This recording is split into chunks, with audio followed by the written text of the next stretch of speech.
Al-Habib Syekh bin Abu Bakar bin Salim radhiyallahu anhu, beliau adalah seorang wali min aulia Allah di negeri Tarim, Hadramaut, Yaman, yang mempunyai pangkat yang tinggi di sisi Allah, yang mana beliau pernah berkata, seandainya aku tidak malu dengan Rasulullah SAW, niscaya aku akan padamkan api neraka dengan jari kelinciku saja. Aku akan padamkan api neraka dengan jari kelinciku saja. Assalamualaikum warahmatullahi wabarakatuh. Alhamdulillah teman-teman, bertemu lagi di channel Seluruh Sunnah. Baik teman-teman, nanti insya Allah kita ulangi lagi sekali lagi videonya biar lebih jelas lagi.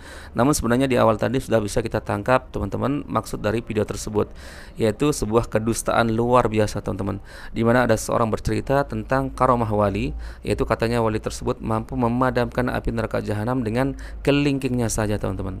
Wali tersebut mengatakan, seandainya aku tidak merasa malu dengan Rasulullah, maka aku akan padamkan neraka jahanam dengan kelingkingku. Coba perhatikan narasi perkataannya teman-teman. Seandainya aku tidak merasa malu dengan Rasulullah, seolah-olah orang ini, si wali ini sudah begitu dekat dengan Rasulullah, sudah kenal dekat dengan Rasulullah.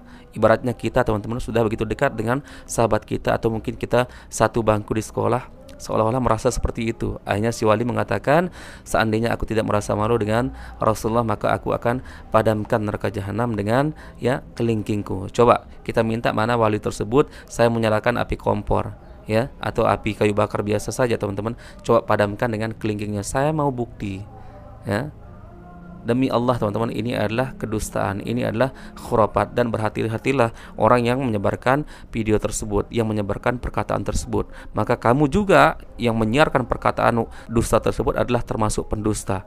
Apa kata Rasulullah? Rasulullah bersabda, "Kafa bil mar'i kadziban ay yuhadditsa bikulli ma sami'a."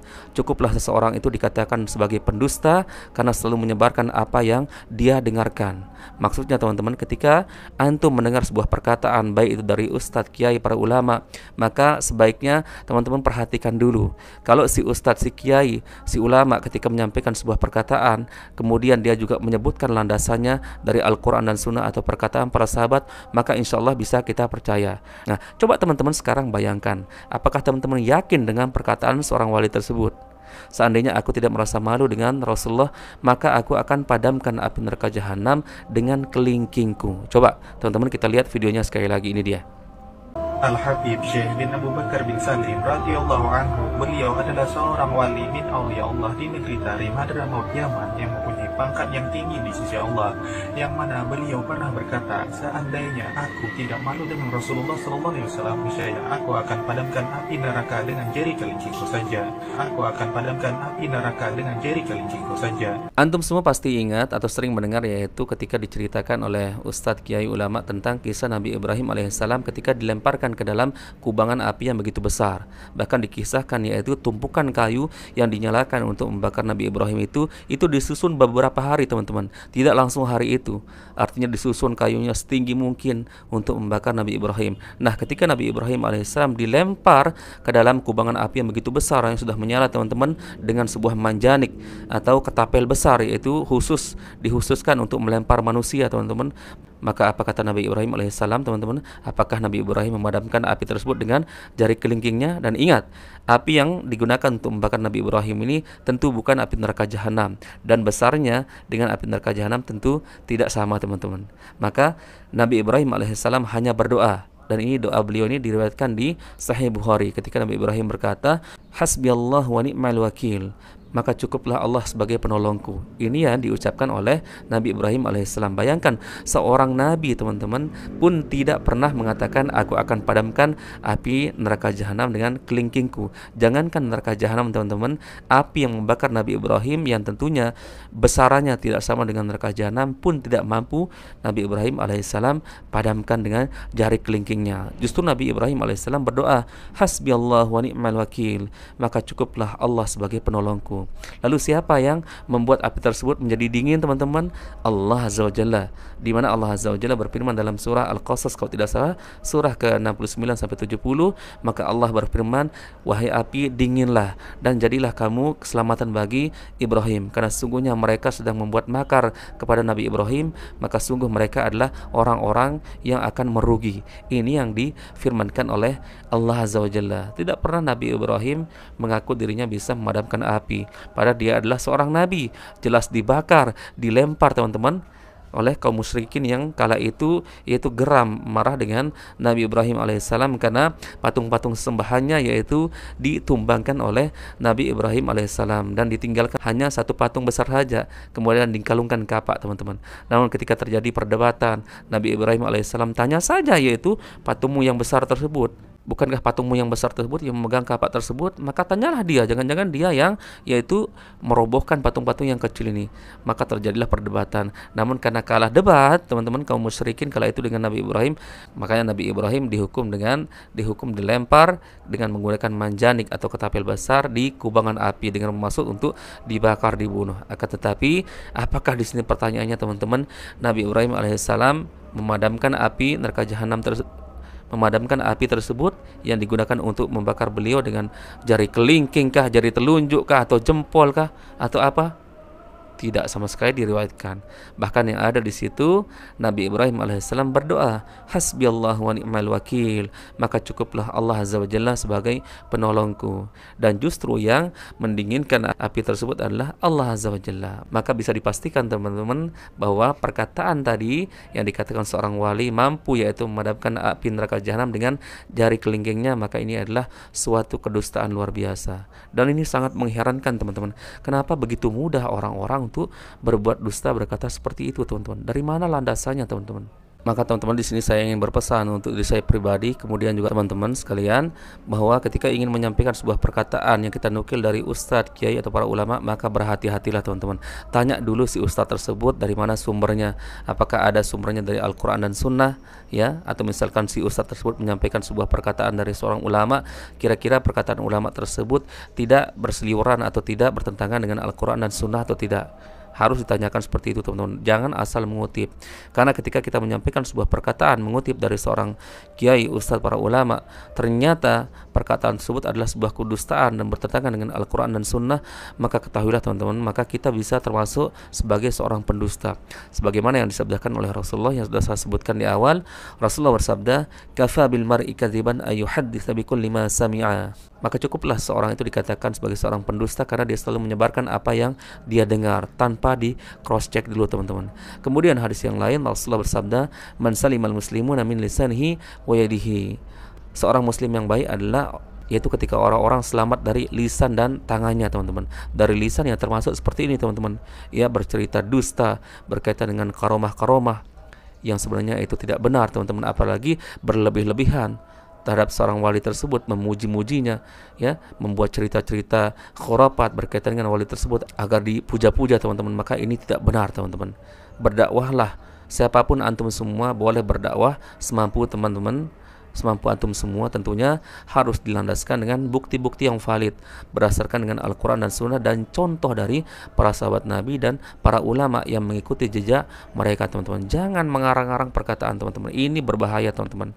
Bukankah Rasulullah mengatakan yaitu seseorang mengucapkan sebuah perkataan yang ternyata dia tidak perhitungkan ketika dia mengucapkan perkataan tersebut yang membuatnya dilemparkan oleh Allah Azza wa Jalla ke dalam neraka jahanam yang jaraknya antara timur dan barat. Maka hati-hati teman-teman dalam menyampaikan sebuah cerita, apalagi berkaitan dengan khurafat seorang wali. Dan demi Allah saya bisa pastikan cerita di video tersebut adalah sebuah kedustaan. Antum bayangkan perkataannya, seandainya aku tidak merasa malu dengan Rasulullah, maka aku akan padamkan neraka jahanam tersebut dengan jari kelingkingku. Luar biasa. Ini luar biasa teman-teman. Luar biasa kedustaannya. Sangat banyak tersebar di video-video YouTube hal-hal yang semacam ini. Dan selalu mengatasnamakan karomah wali. Ada lagi seorang yang mengatakan satu kali saja dipandang oleh seorang wali, maka orang yang dipandang tersebut akan menjadi ahli surga. Kemudian dia mengatakan hadisnya sahih. Mana hadisnya sahih? Tidak ada. Bukankah di zaman Rasulullah juga banyak memandang manusia lainnya teman-teman? Apakah semua orang yang hidup di zaman Rasulullah yang dipandang, yang dilihat oleh Rasulullah semuanya masuk surga? Tidak teman-teman. Buktinya Abu Lahab, Abu Jahal, Abu Thalib sebagai pamannya sendiri disebutkan di neraka jahanam. Padahal beliau adalah keluarga dari Rasulullah sekaligus pamannya. Maka hati-hati teman-teman ketika menyampaikan sebuah perkataan, apalagi yang berurusan dengan agama kita teman-teman. Harus didasarkan bukti valid teman-teman. Makanya Imam Malik pernah mengatakan ketika beliau berada di Madinah dan beliau dijuluki yaitu Imam Darul Hijrah, teman-teman. Beliau Imam Malik mengatakan setiap perkataan kami boleh diterima dan boleh ditolak kecuali pemilik kubur ini, yaitu Rasulullah sallallahu alaihi wasallam. Maka yang wajib untuk kita fanatik adalah Rasulullah. Lalu bagaimana caranya kita fanatik dengan Rasulullah sedangkan Rasulullah sudah meninggal dunia? Maka kita fanatik kepada hadis-hadis yang sahih, teman-teman. Sebagaimana perkataan Al-Imam Syafi'i rahimahullah, beliau mengatakan idza sahhal hadits fahuwa mazhabi. Apabila hadis itu sahih, maka itu yang menjadi mazhabku, itu yang menjadi peganganku. Itu yang dikatakan oleh Al-Imam Syafi'i rahimahullah. Bahkan Imam Ahmad mengatakan, seandainya engkau menjumpai perkataanku yang bertentangan dengan Al-Quran dan Sunnah, maka buanglah perkataanku dan ambil yaitu Al-Quran dan Sunnah tersebut. Itu perkataan seorang ulama besar, ulama dunia, tidak segan-segan berpesan kepada para jamaahnya, para muridnya, jika suatu saat kamu menemukan perkataanku ternyata bertentangan dengan Al-Quran dan Sunnah, maka jangan kamu ambil atau telan mentah-mentah perkataanku, dan sebaiknya kamu buang perkataanku dan ambil yang bersesuaian dengan Al-Quran dan Sunnah. Lah ini, di zaman sekarang ini, bukan seorang ulama, bukan seorang ahli hadis, bukan siapa-siapa, lalu berani membuat kedustaan mengatakan, seandainya aku tidak merasa malu dengan Rasulullah, maka aku akan padamkan neraka jahanam tersebut dengan jari kelingkingku. Ini luar biasa, teman-teman. Dan ini demi Allah, saya berani bersumpah demi Allah Azza wa Jalla, teman-teman, yang jiwaku berada di tangannya, ini adalah sebuah perkataan dusta. Dan tidak mungkin saya akan membiarkan perkataan seperti ini, teman-teman, tersebar. Saya akan berusaha menasihati diri saya pribadi, keluarga saya, teman-teman saya, kemudian siapapun yang mendengar video ini. Dan ini adalah bentuk kasih sayang kita sesama muslim, teman-teman, yaitu dengan cara saling menasihati, bukan membiarkan satu sama lain berada di atas kesalahan, kekeliruan, kesesatan, teman-teman. Bukan seperti itu yang dinamakan amar ma'ruf nahi mungkar. Yang dinamakan amar ma'ruf nahi mungkar adalah itu mengajak kepada kebaikan, sekaligus juga yaitu menghindarkan diri kita, saudara muslim kita, dari hal-hal yang bisa menjerumuskan kita ke dalam kekeliruan, ke dalam kesalahan, teman-teman. Makanya ada seorang sahabat yang bernama Hudzaifah ibnul Yaman pernah berkata, dahulu para sahabat yang lain bertanya tentang sebuah kebaikan, aku sering bertanya tentang perkara keburukan, namun tujuanku bukan untuk mengamalkan perkara keburukan, tapi agar aku bisa menjauhi perkara keburukan tersebut. Nah, teman-teman, tujuan kita mereaksi video seperti ini yaitu mereaksi video-video khurafat, video-video tidak benar yang tidak memiliki landasan Al-Quran dan Sunnah. Tidak bisa disebut ini sebagai gibah, teman-teman, karena video ini sudah tersebar, maka tentunya pasti banyak orang-orang yang mempercayainya. Nah, justru itu kita mereaksikan video ini, teman-teman, agar orang yang sebelumnya sudah percaya, kemudian ketika mendengar penjelasan dari kita, semoga Allah Azza wa Jalla tuntun dia untuk hijrah, untuk berhenti mempercayai video-video khurafat seperti ini. Tentunya harus kita jelaskan secara ilmiah dengan bukti-bukti, teman-teman, dari Al-Quran dan Sunnah, ataupun contoh-contoh dari para sahabat Nabi, tabi'in, tabi'ut tabi'in, dan para ulama yang bersesuaian dengan jalan Rasulullah sallallahu alaihi wasallam. Barakallahu fikum, semoga video ini bermanfaat sebagai sharing-sharing kita hari ini, teman-teman. Bertemu lagi di video berikutnya. Assalamualaikum warahmatullahi wabarakatuh.